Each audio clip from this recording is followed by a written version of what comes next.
मसीह में शोभे मन आदर्श बना। यीशु मसीह में शोभे मन आदर्श बना।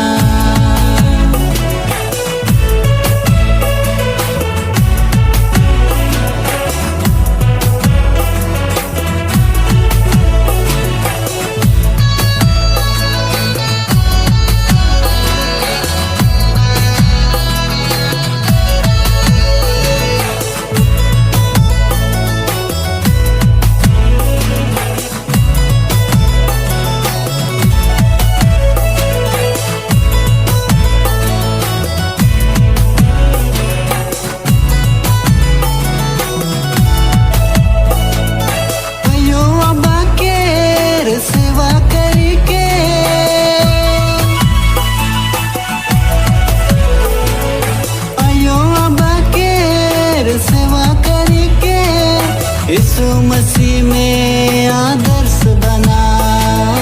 यीशु मसीह में आदर्श बना। जे भी करा सुंदर करा, जे भी बना बेस बना। यीशु मसीह में शोभे मन आदर्श बना। यीशु मसीह में शोभे मन आदर्श बना।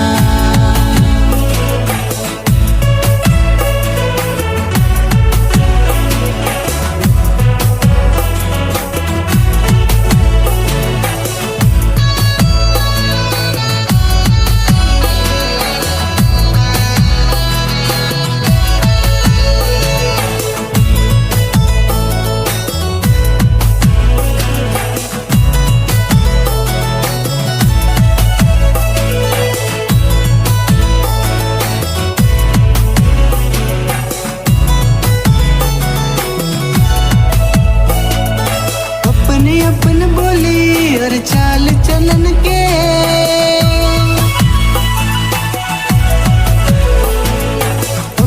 अपन बोली और चाल चलन के वचन के अनुसार सुधराई लेवा।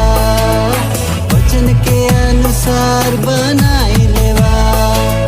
जे भी करा सुंदर करा, जे भी बना बेस बना। यीशु मसीह में शोभे मन आदर्श बना। यीशु मसीह में शोभे मन आदर्श बना।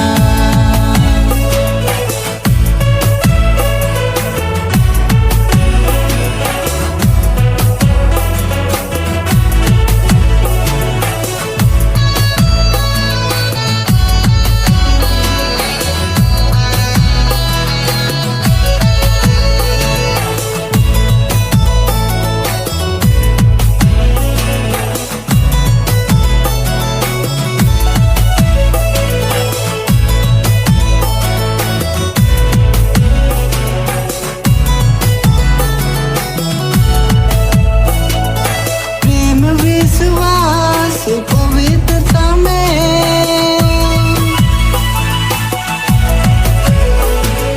प्रेम विश्वास पवित्रता में विश्वासी मान ले आदर्श बना।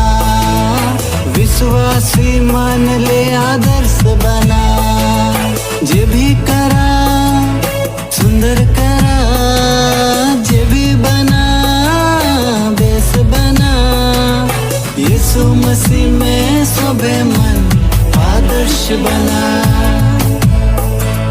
यीशु मसीह में शोभे मन आदर्श बना। यीशु मसीह में शोभे मन आदर्श बना।